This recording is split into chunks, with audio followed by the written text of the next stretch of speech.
Teresa observaba la ciudad despertar desde el piso 50. Los primeros rayos de sol se estrellaban contra los rascacielos de cristal, dibujando líneas doradas sobre un horizonte que sentía suyo. A sus 48 años, su vida era una obra de arquitectura precisa, una estructura de poder y elegancia que ella misma había ayudado a diseñar. Su reflejo en el inmenso ventanal le devolvía la imagen de una mujer serena, vestida con una bata de seda que susurraba lujo.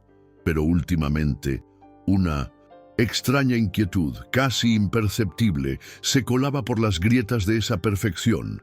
Su mundo olía a café recién molido y al perfume caro de Hugo. Su rutina era un ballet perfectamente coreografiado. Él leía las noticias financieras en su tableta mientras ella, con la precisión de la abogada corporativa que una vez fue, repasaba mentalmente la agenda del día. Era la socia silenciosa, la estratega en la sombra del imperio que llevaba el apellido de su marido. Había pausado su propia carrera, meteórica, para construir la de él, creyendo en una sociedad basada en la lealtad. Una promesa sellada no en un papel, sino en 20 años de esfuerzo compartido. Esa mañana el aire se sentía distinto, más denso. Hugo dobló el periódico con un gesto brusco. Surgió algo en Frankfurt, una cumbre de emergencia, dijo, sin mirarla directamente a los ojos. Su voz, usualmente un barítono imponente que dominaba juntas directivas, sonaba extrañamente hueca. ¿La fusión?, preguntó Teresa, y su mente analítica se activó de inmediato. ¿Qué pasó con la cláusula de contingencia? Justamente eso. Quieren renegociar. Tengo que volar hoy mismo. Teresa asintió, reprimiendo esa punzada de extrañeza. El estrés, se dijo, es la presión de un acuerdo multimillonario. Se levantó y caminó hacia el vestidor, un santuario de trajes de diseñador y camisas perfectamente planchadas. Mientras elegía los trajes de Hugo para el viaje, notó un aroma ajeno en una de sus chaquetas, un perfume dulce, floral, demasiado juvenil. Lo descartó como una casualidad, un roce en un ascensor lleno, quizás. Siempre había una explicación lógica para todo. Le preparó la maleta con la eficiencia de siempre, cada camisa, cada par de gemelos, cada documento. Un ritual que había repetido cientos de veces. Era su forma de participar, de asegurarse de que él tuviera todo lo necesario para ganar. Le entregó el equipaje de mano. «Ten cuidado, cariño. No dejes que te intimiden». «Nunca», respondió él, dándole un beso. Rápido, casi mecánico. Un beso que no llegó a sus ojos. Mientras lo veía cruzar el vestíbulo del edificio a través de las cámaras de seguridad, una sensación de frío la recorrió. Era ilógico, absurdo. Tenían una vida envidiable, una reputación intachable en los círculos de la élite. Eran el equipo perfecto. Sin embargo, en los últimos meses, las señales se habían acumulado como polvo fino sobre un mueble impecable. Llamadas a deshoras que él atribuía a diferencias de horario con Asia. Noches en las que su cansancio parecía más una distancia emocional que un agotamiento físico. Ella, la mujer que podía detectar una cláusula abusiva a 10 metros de distancia, había elegido no ver. Había decidido que eran fisuras menores en una estructura sólida. Grietas que se podían reparar con paciencia y comprensión. Creía tenerlo todo bajo control. La empresa, la casa, el matrimonio. Su vida entera era un testimonio de su capacidad para gestionar, anticipar y resolver. Los siguientes 2 días transcurrieron en una calma artificial. Teresa se sumergió en el trabajo, revisando los balances de la fundación de caridad que presidía, organizando una cena para inversores, manteniendo la maquinaria de su vida social en perfecto funcionamiento. Habló con Hugo por teléfono. Él sonaba apurado, rodeado de voces, describiendo salas de juntas y negociaciones tensas en Alemania. Todo parecía normal, dolorosamente normal. La estabilidad era su ancla, la confianza, su brújula. Sentada en su despacho, en casa, rodeada de libros de arte y fotografías de sus viajes juntos, se permitió un momento de orgullo. Habían construido esto desde cero, dos mentes brillantes unidas por una ambición compartida. ¿Qué podría amenazar algo tan sólido? Se sirvió una copa de vino, observando las luces de la ciudad encenderse una por una, como un collar de diamantes esparcido sobre terciopelo negro. Se sentía segura, en control, una reina en su castillo de cristal. No sabía que los cimientos ya estaban rotos, que el castillo estaba a punto de caer, y que ella caería con él. El tercer día, el castillo se derrumbó, no con el estruendo de una explosión, sino con el zumbido silencioso de una notificación en su teléfono. Teresa estaba revisando unos contratos en su tableta, el silencio del penthouse solo roto por el suave murmullo del aire acondicionado. La alerta apareció en la pantalla. Fraude potencial detectado. Tarjeta de crédito conjunta. Su corazón dio un vuelco. El cargo no era de un hotel de negocios en Frankfurt. No era de un restaurante con estrellas Michelin en Alemania. Era de una boutique exclusiva en Le Marais, París.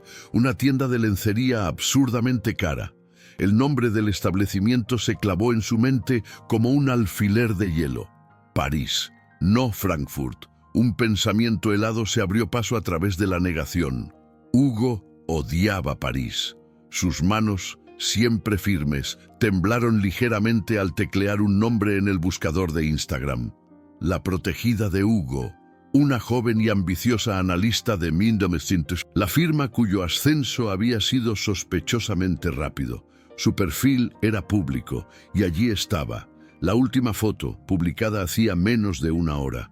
Una sonrisa radiante, el cabello ondeando al viento y detrás de ella, inconfundible, la Torre Eiffel recortada contra un cielo azul. La mentira era tan descarada, tan insultante, que el aire se espesó en sus pulmones. El viaje de negocios era una farsa, su matrimonio, su vida entera, era una farsa. El peso en su pecho no era de tristeza, no todavía. Era la presión de 20 años de lealtad comprimiéndose en un punto de dolor agudo. Sintió cómo la sangre se le retiraba del rostro, dejando paso a un frío que nacía en la boca del estómago y se extendía por sus venas. Se levantó y caminó descalza sobre el mármol helado de la sala. La ciudad, allá abajo, seguía brillando, indiferente. Su reflejo en el ventanal le devolvió la imagen de una extraña, una mujer pálida, con los ojos desorbitados, la bata de seda ahora una armadura inútil. No lloró. Las lágrimas eran un lujo que no podía permitirse. La abogada que había puesto en pausa despertó de su letargo. La estratega tomó el control. Se sentó en su despacho, no como una esposa traicionada, sino como una generala ante un mapa de batalla. El dolor se transformó en una claridad lúcida y aterradora. Había sido subestimada. Y ese había sido el mayor error de Hugo. El primer movimiento fue rápido, preciso, quirúrgico. Cogió el teléfono. Buenas tardes. Hablo con el departamento de fraudes del banco privado. Su voz era un témpano, sin un atisbo de emoción. Soy Teresa Solares. Quiero reportar un uso fraudulento de los activos conyugales en nuestra cuenta principal. Sí, sospecho que mi esposo está siendo coaccionado. Necesito que congelen de inmediato todas las tarjetas de crédito, líneas de acceso y transferencias, sin excepciones. Colgó. Respiró hondo. El poder estaba cambiando de manos. Horas más tarde, el teléfono sonó. Era él. Teresa dejó que sonara 3 veces antes de contestar. Puso el altavoz. El sonido de un restaurante caro, cubiertos, copas, murmullos, se filtró por la línea. La voz de Hugo no era la de un director ejecutivo. Era un gruñido de pánico y humillación. «Mierda, Teresa, ¿por qué están bloqueadas las tarjetas? Estoy tratando de pagar la cena». Teresa observó las luces de la ciudad, un tapiz de poder y ambición. Su voz, cuando respondió, fue un susurro mortalmente tranquilo. Problemas en Frankfurt, cariño. El silencio al otro lado de la línea fue más elocuente que cualquier confesión. Pudo oír el clic de su mandíbula al apretarse, la respiración contenida. Hugo comprendió, en ese instante de humillación pública, que la mujer a la que había engañado no era la misma que contestaba el teléfono. Había subestimado catastróficamente a su socia. La venganza de Teresa no sería un drama pasional. Sería una obra maestra de estrategia legal. Mientras Hugo intentaba desesperadamente encontrar un vuelo de regreso, ella convirtió su hogar en un cuartel general. Los libros de arte fueron reemplazados por extractos bancarios. La mesa de caoba se cubrió de correos electrónicos impresos, reservas de hotel, capturas de pantalla de redes sociales. Cada recibo, cada transferencia, cada regalo financiado con dinero de la empresa que ella había ayudado a construir, era una pieza más en el mosaico de su traición. Construyó un caso irrefutable no solo de adulterio, sino de malversación de fondos corporativos. Cuando él llegó, 2 días después, no encontró a una esposa llorosa esperándolo en la puerta. Encontró las cerraduras del penthouse cambiadas. Un oficial de justicia, impasible y corpulento, le entregó un sobre en el vestíbulo del edificio. Hugo lo abrió con manos temblorosas. Dentro no solo estaba la demanda de divorcio, había una orden de restricción que le prohibía el acceso a las oficinas de su propia compañía y una notificación formal de una demanda que amenazaba con exponer su fraude ante toda la junta directiva. Teresa no quería la mitad de su fortuna, quería el imperio. La batalla que siguió no se libró en los pasillos de su hogar, sino en las frías y asépticas salas de juntas y en los despachos de abogados con vistas a la bahía. La guerra de Teresa no era un grito, era un memorando. No era un llanto, era una cláusula. Hugo, acostumbrado a aplastar a sus oponentes con intimidación y poder bruto, se encontró desarmado ante una estrategia que él nunca pudo dominar: la paciencia letal. Contrató al mejor equipo legal que el dinero podía comprar, un batallón de tiburones con trajes de $1000. Intentaron enterrarla en papeles, en mociones, en tecnicismos, pero se encontraron con un muro. Teresa no era solo la cliente, era la estratega jefe de su propia causa. Anticipaba cada movimiento, cada táctica de dilación.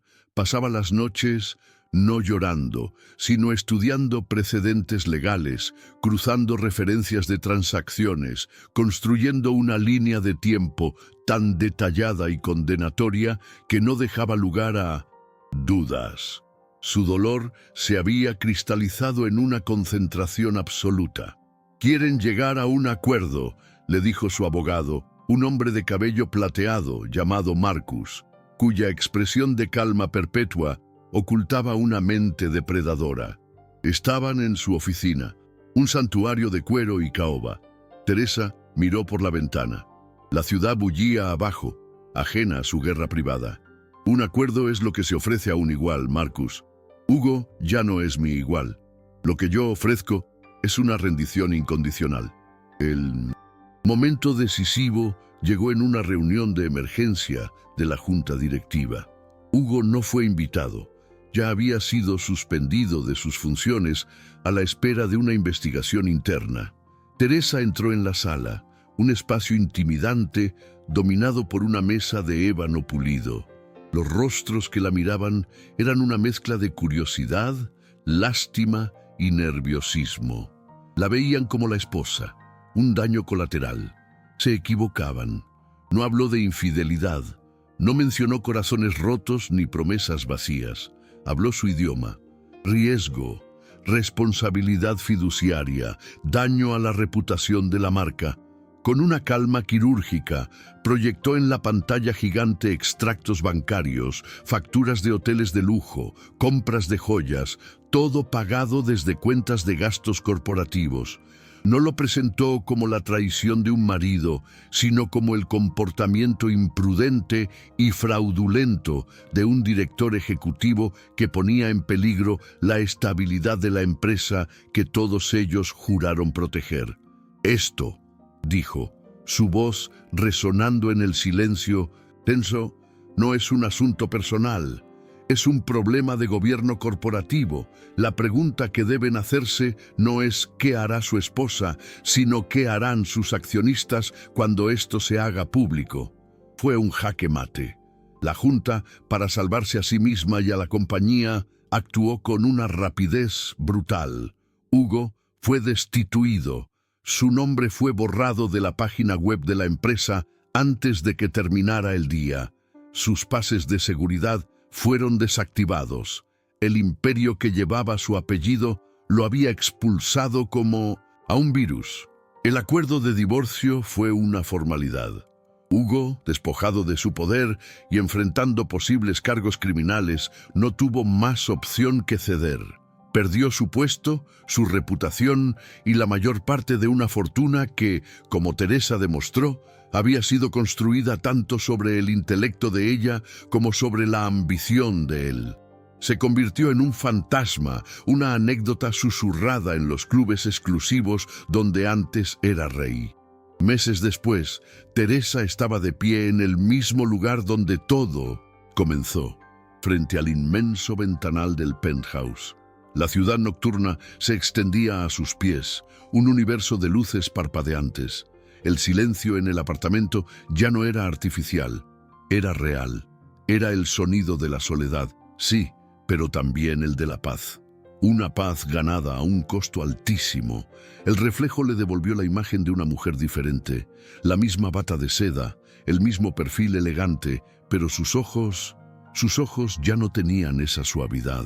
Tenían el brillo duro y pulido de un diamante que ha soportado una presión inimaginable. Había ganado. Tenía el control de los activos, la propiedad de la empresa de consultoría que habían fundado juntos, la independencia financiera que le aseguraba no volver a depender de nadie. Era una victoria total, absoluta. Y sin embargo, mientras observaba el horizonte que ahora era solo suyo, sintió un vacío. La adrenalina de la batalla se había disipado, dejando tras de sí la calma extraña del campo después de la guerra. ¿Y ahora qué? Justo en ese momento, su teléfono vibró sobre la mesa de mármol. Un zumbido discreto que cortó el silencio. No reconoció el número. Un mensaje de texto.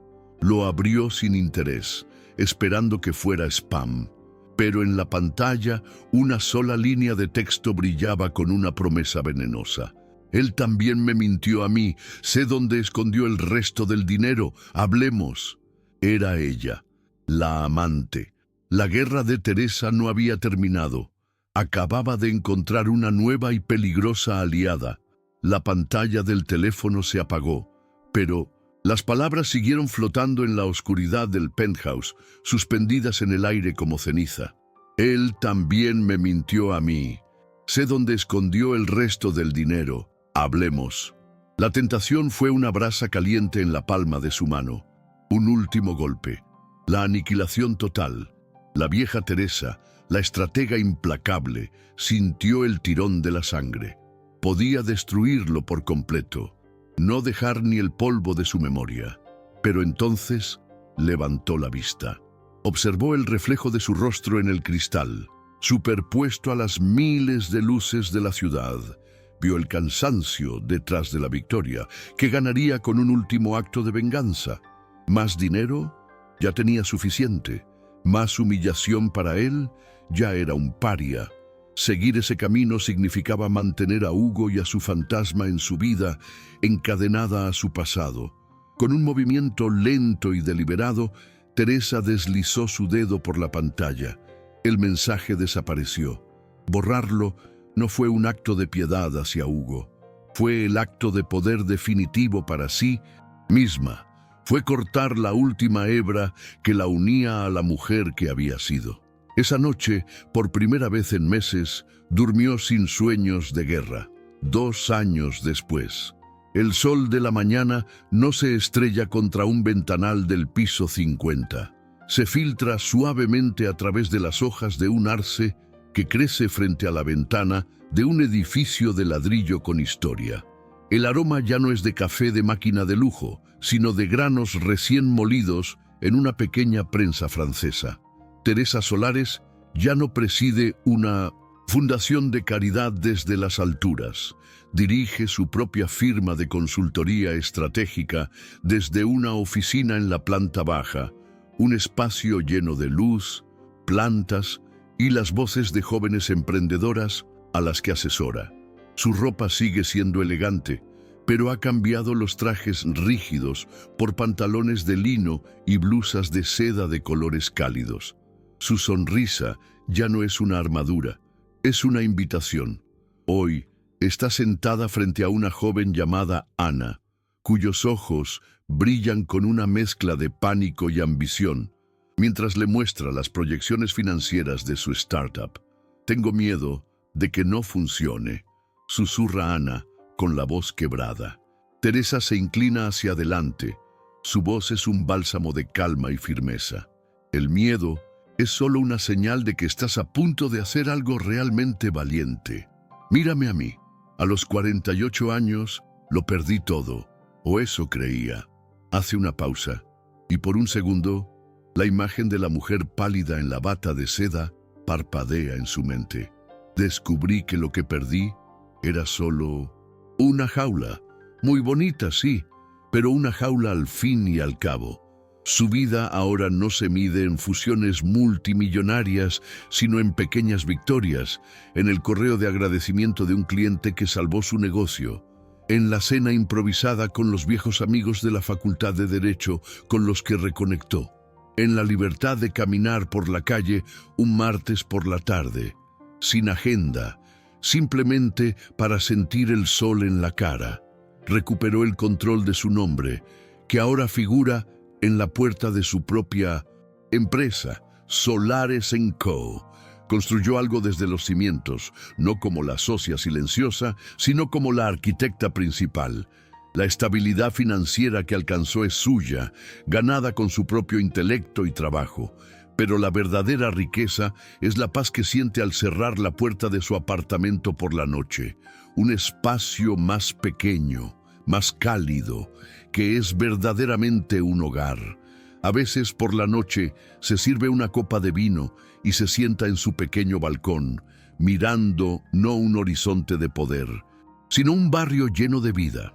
Ya no se pregunta qué podría amenazar su mundo, porque su mundo ya no es una fortaleza de cristal. Es un jardín que ella misma cultiva, flexible, resiliente y real.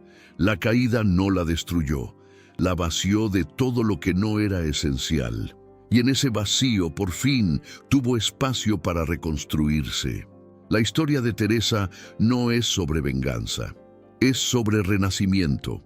Nos enseña que las estructuras más imponentes pueden caer, que la confianza puede romperse y que el suelo puede desaparecer bajo nuestros pies. Pero también nos muestra que dentro de cada uno de nosotros reside la fuerza no solo para sobrevivir al derrumbe, sino para usar los escombros como cimientos, porque a veces el final de una vida es solo el permiso que necesitábamos para empezar a construir la nuestra. Comenta de qué país estás viendo este video. Y si quieres oír más historias de coraje y renacimiento, suscríbete al canal.